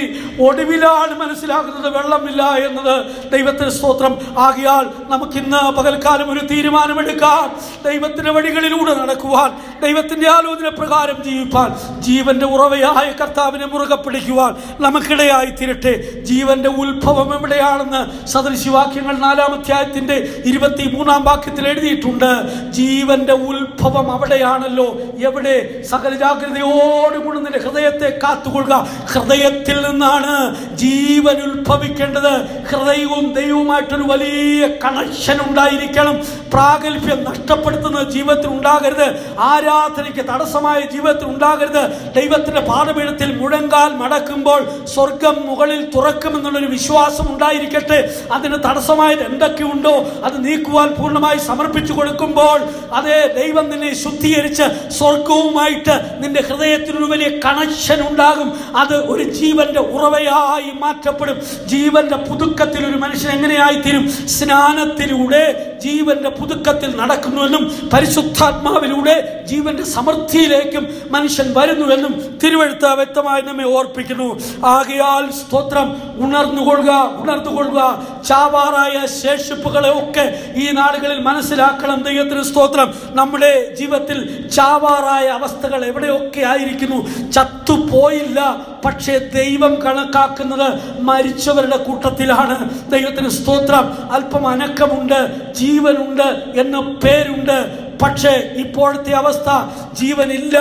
അതെ, മരണം പ്രവേശിച്ചിരിക്കുന്നു. ഈ ചാവാറായ ശേഷിപ്പുകൾ എന്ന് പറയുമ്പോൾ മരണം പ്രവേശിച്ചു, പക്ഷേ പൂർണ്ണമായി മരിച്ചില്ല. ചില രോഗങ്ങൾ ശരീരത്തിലുണ്ടാകുമ്പോൾ അത് മരണത്തിൻ്റെ സിംറ്റംസ് ആണ്. ഇപ്പോൾ എല്ലാവർക്കും പേടിയാണല്ലോ COVID-19 എന്ന കൊറോണ വൈറസിന്. എന്താ പേടി? ഇത് ഒടുവിൽ കൊണ്ടെത്തിക്കുന്നത് മരണത്തിലാണെന്നുള്ള ഭയം. ദൈവത്തിന് സ്തോത്രം. എന്നാൽ ഇതിനൊരു ടൈമുണ്ട്.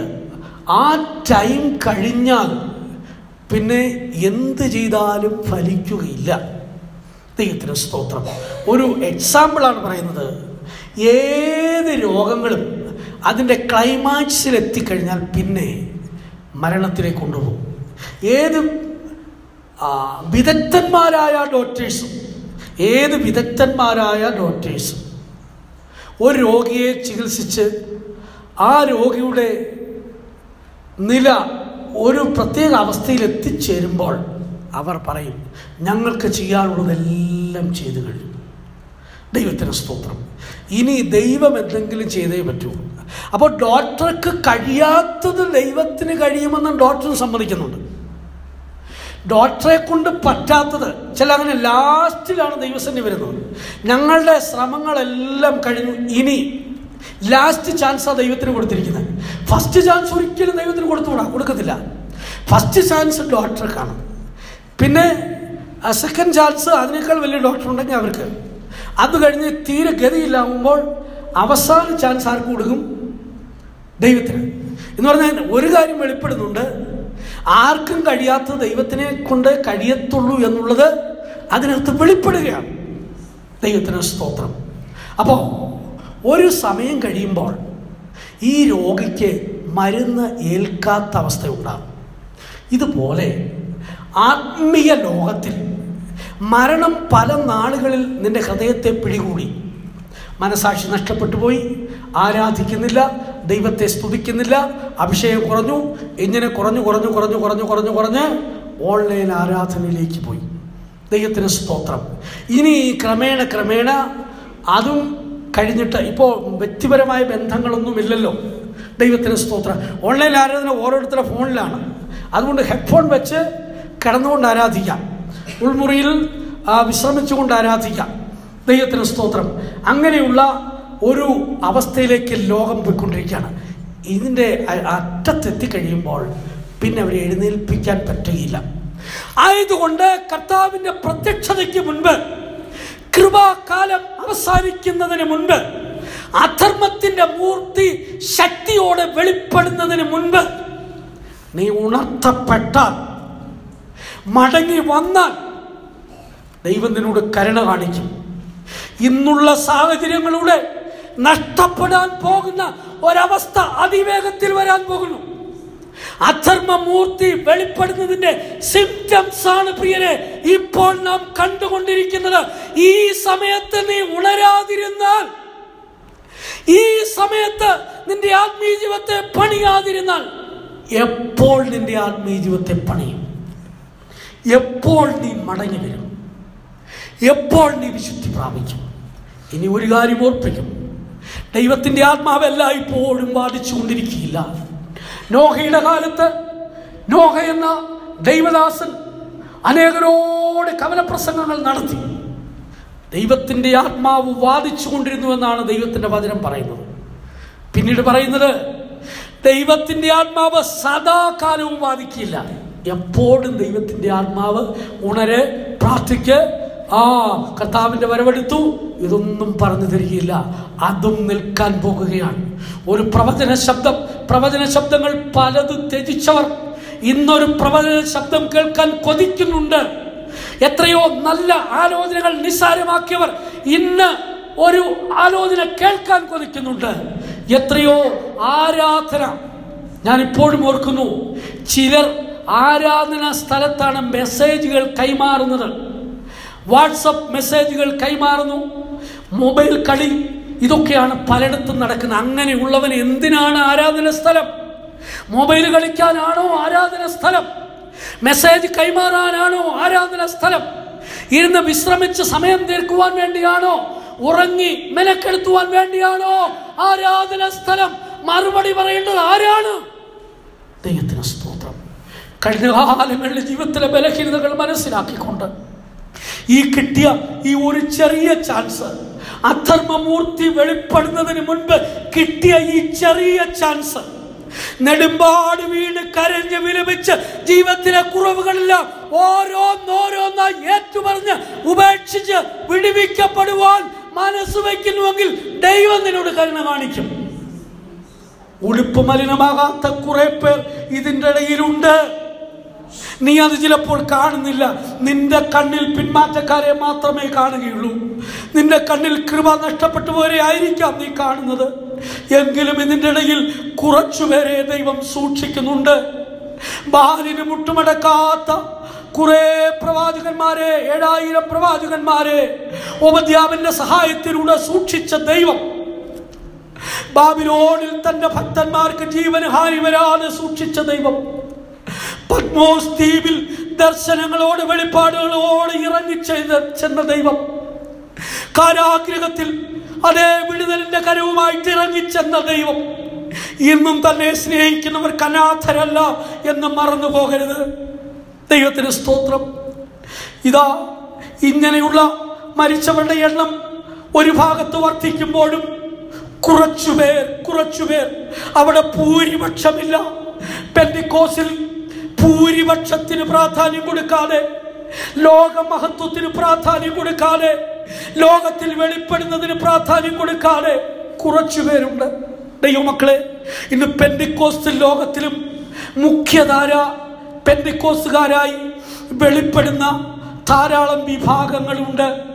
അവരും ദി പെന്തക്കോസ്റ്റ് മിഷനെ അവരുടെ കൂട്ടത്തിൽ ഒരു അംഗമായി പോലും എണ്ണുന്നില്ല. വേണ്ട, ഒരു ചെറിയ ആട്ടിൻകൂട്ടം, തനിച്ചു പാർക്കുന്ന ഒരു ജനം, ജാതികളുടെ കൂട്ടത്തിൽ എണ്ണപ്പെടാതെ ദൈവം സൂക്ഷിക്കുന്നുണ്ട്. അതിൻ്റെ മഹത്വം ഇന്ന് അനേകർക്ക് മനസ്സിലാക്കുകയില്ല. നിങ്ങൾ മരിച്ചു, നിങ്ങളുടെ ജീവൻ ക്രിസ്തുവിനോടുകൂടെ ദൈവത്തിൽ മറഞ്ഞിരിക്കുന്നു എന്നാണ് ദൈവത്തിന്റെ സഭയെക്കുറിച്ച് ദൈവത്തിന്റെ ആത്മാവ് കൊലോസ്യർക്ക് ലേഖനം എഴുതുമ്പോൾ വിശുദ്ധ പൗലോസിലൂടെ ഓർപ്പിക്കുന്നത്. ദൈവത്തിന് സ്തോത്രം. ലോകത്തിൽ വെളിപ്പെടാത്ത ഒന്നാണ് ദൈവത്തിന്റെ സത്യസഭ. ലോകം അവരെ പകയ്ക്കും. പെന്തക്കോസ്തിൽ പോലും സ്തോത്രം, യഥാർത്ഥമായ ആത്മീയ ദർശനമില്ലാത്തവർ ഈ കൂട്ടായ്മയെയും ഈ പ്രതിഷ്ഠയെയും ഈ മൽക്കീസേദെക്കിന്റെ ക്രമപ്രകാരമുള്ള ശുശ്രൂഷയുമൊക്കെ തെറ്റായി വ്യാഖ്യാനിക്കുന്നവരെ ഞാൻ കേട്ടിട്ടുണ്ട്. ദൈവത്തിന് സ്തോത്രം. ഒരിക്കൽ ഞാൻ ചിന്തിച്ചു ഇവർക്കൊക്കെ മറുപടി കൊടുക്കണമെന്ന്. എങ്കിലും ദൈവത്തിന്റെ ആത്മാവിനോട് പറഞ്ഞു, ദൈവം മറുപടി കൊടുത്തുകൊള്ളും. ദൈവത്തിന് സ്തോത്രം.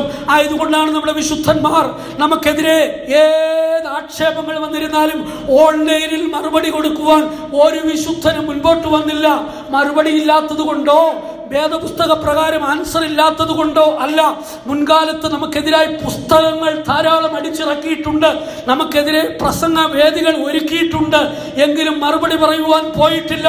കാരണം ദൈവത്തിന്റെ സഭ ദൈവത്തിൽ മറഞ്ഞിരിക്കുകയാണ്. ലോകത്താൽ പകയ്ക്കപ്പെട്ട കൂട്ടരാണ്. ഉടുപ്പ് മലിനമാകാത്ത കുറച്ചുപേർ അവർ സർദീസിൽ തന്നെ ഉണ്ട്. അല്ലെ, ലോകത്തിൽ അനേകരുടെ കൂട്ടത്തിൽ എണ്ണപ്പെടാതെ ഒരു ചുരുക്കം ചിലരുണ്ട്. ആ കൂട്ടത്തിൽ കാണപ്പെടുവാൻ എത്ര പേർ ആഗ്രഹിക്കുന്നു ദൈവമക്കളെ. അവരെ കുറിച്ച് പറയുന്നത് അവർ വെള്ള ധരിക്കുമെന്നാണ്. വെള്ള എന്ന് പറയുന്നത് വിശുദ്ധിയുടെ ഒരു അടയാളമാണ് പ്രിയരെ. ദൈവത്തിന് സ്തോത്രം. നമ്മുടെ വസ്ത്രം എല്ലായ്പ്പോഴും വെള്ളയായിരിക്കട്ടെ എന്ന് സഭാപ്രസംഗി 9-ാം അധ്യായത്തിന്റെ 8-ാം വാക്യത്തിൽ എഴുതിയിട്ടുണ്ട്. നിന്റെ വസ്ത്രം എല്ലായ്പ്പോഴും വെള്ളയായിരിക്കട്ടെ. അത് എന്തിനെ കാണിക്കുകയാണ്?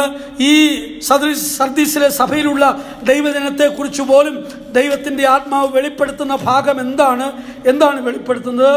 അവർ യോഗ്യന്മാരാകിയാൽ വെള്ള ധരിച്ച് എന്നോടുകൂടെ നടക്കും. അവർ വെള്ളയുടുപ്പ് ധരിക്കും. ജയിക്കുന്നവൻ വെള്ളയുടുപ്പ് ധരിക്കും. വെള്ളയുടുപ്പ് നല്ല വസ്ത്രമാണ്. അതൊരു സ്റ്റാൻഡേർഡ് വസ്ത്രമാണ്. 1000ങ്ങളുടെ നടുവിൽ, 1000 കളർ വസ്ത്രങ്ങളുടെ നടുവിൽ ഒരു വെള്ളവസ്ത്രധാരിയെ പെട്ടെന്ന് മനസ്സിലാക്കാൻ സാധിക്കും.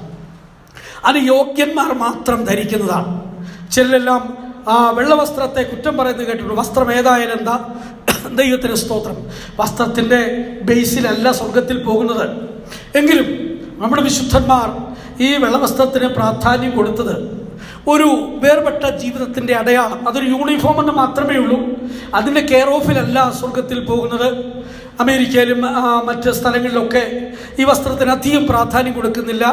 അല്ലാത്ത കോട്ടുകളൊക്കെ അവിടുത്തെ സാഹചര്യം അനുസരിച്ചും അവരുടെ യാത്രാ സൗകര്യങ്ങളനുസരിച്ചും ഒക്കെ അവിടുത്തെ പ്രതിഷ്ഠയ്ക്കും ഉപദേശത്തിനും വ്യത്യാസമില്ല. എങ്കിലും മിനിസ്ട്രിക്ക് ചില സാഹചര്യങ്ങൾക്കനുസരിച്ചുള്ള വ്യത്യാസങ്ങളുണ്ട്.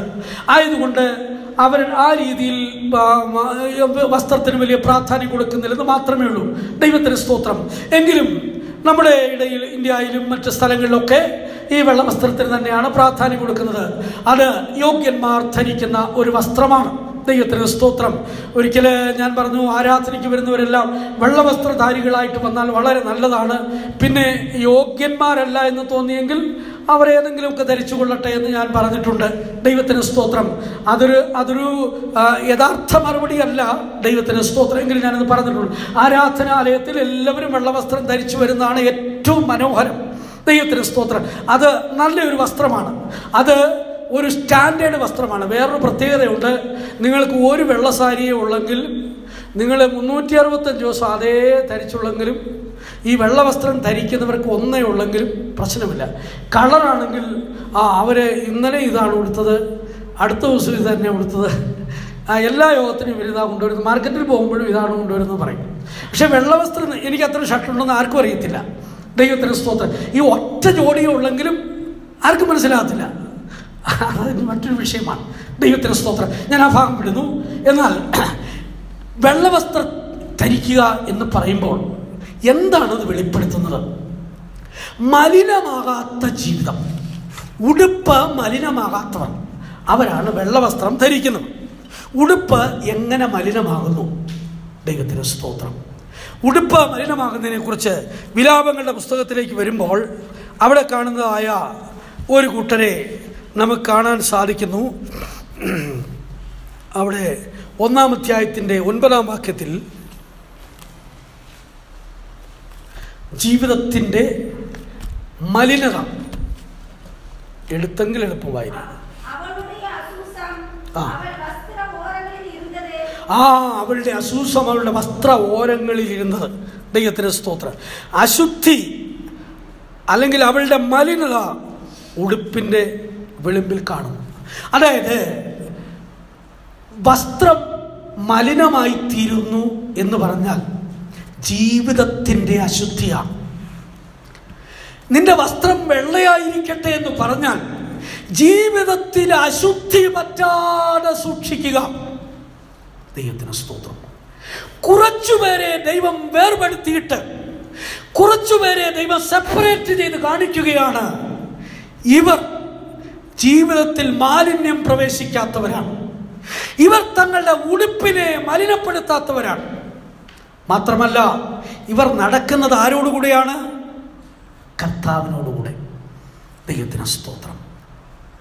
സദൃശവാക്യങ്ങൾ 31 വരുമ്പോൾ അവിടെ ഒരു ജ്ഞാനമുള്ള സാമർഥ്യമുള്ള സ്ത്രീയെക്കുറിച്ച് എഴുതിയിട്ടുണ്ട്.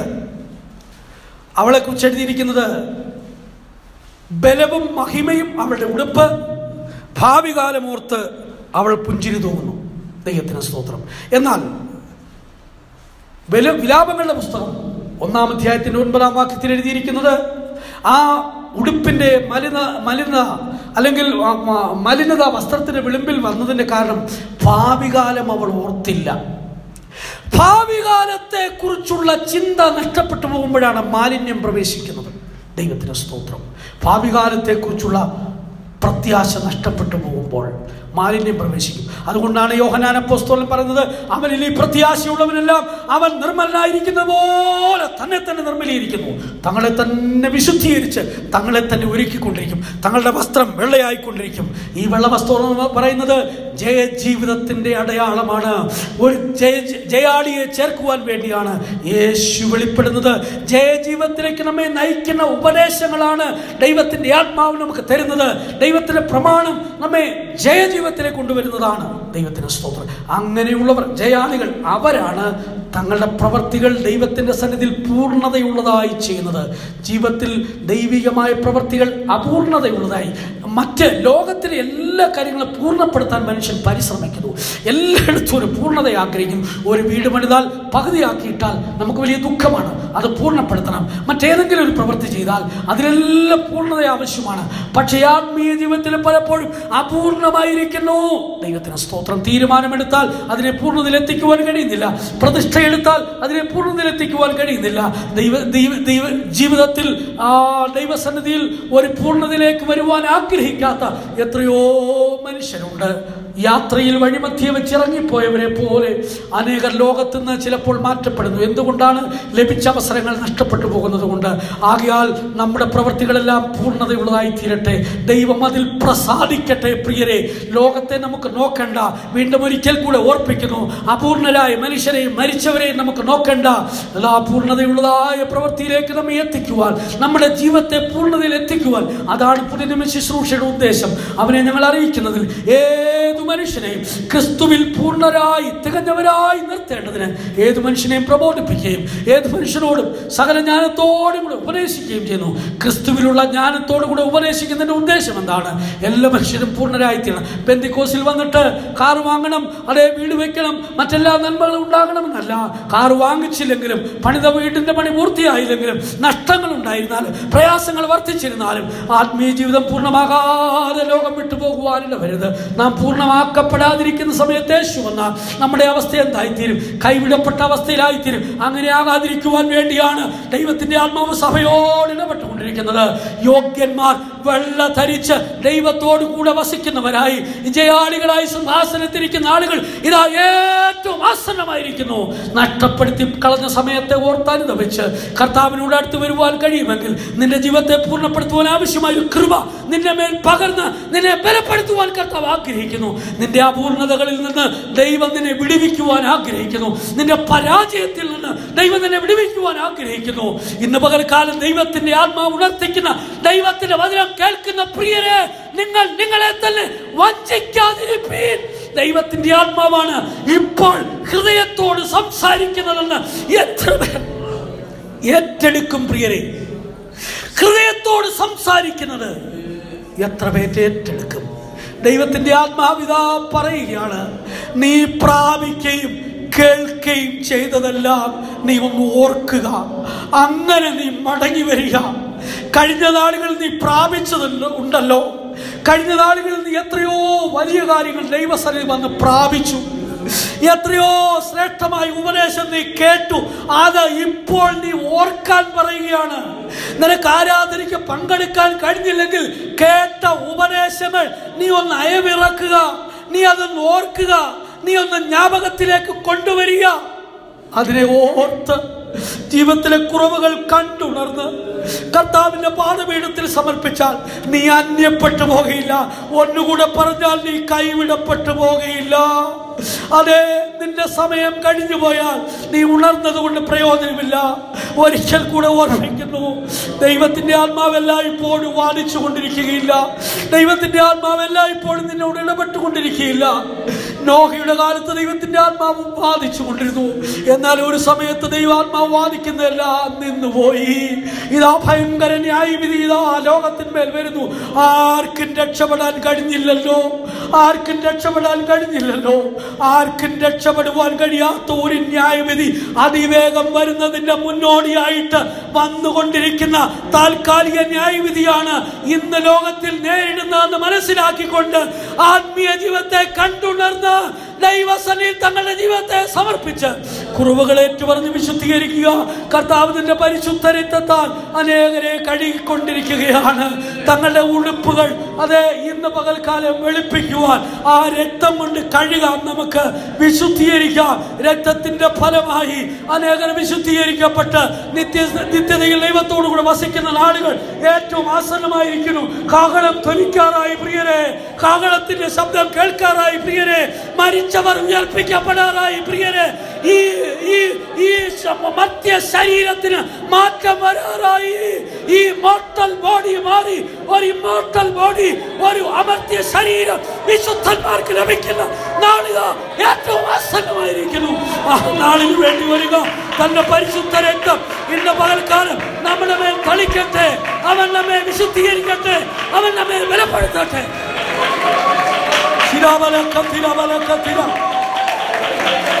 ഹല്ലേലൂയ. വിശുദ്ധീകരിക്കപ്പെടാം, വിശുദ്ധീകരിക്കപ്പെടാം. ചാവാറായ ശേഷിപ്പുകളെ ശക്തിപ്പെടുത്താം, ആത്മീയ ജീവിതത്തെ പുതുക്കാം.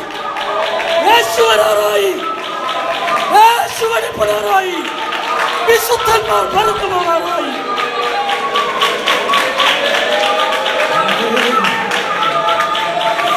Hallelujah, hallelujah. ആമേൻ, ആമേൻ, ആമേൻ. ജയാളികളെ ചേർക്കുവാൻ യേശു വരുന്നു. ജയാളികൾ സിംഹാസനത്തിൽ കർത്താവിനോടുകൂടി ഇരിക്കാൻ പോകുന്നു. ആമേൻ, ഹല്ലേലൂയ, ഹല്ലേലൂയ, ഹല്ലേലൂയ, ഹല്ലേലൂയ. കർത്താവിനെ നാം മുഖാമുഖമായി കാണാറായി. ഉടുപ്പ് മലിനമാകാത്തവരുടെ കൂട്ടത്തിൽ കാണപ്പെടുവാൻ നമ്മളെ തന്നെ സമർപ്പിച്ചു കൊടുക്കാം.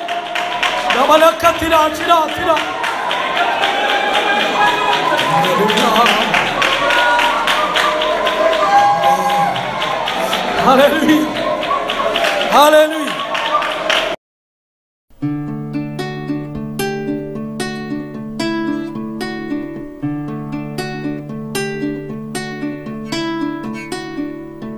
Mm-hmm.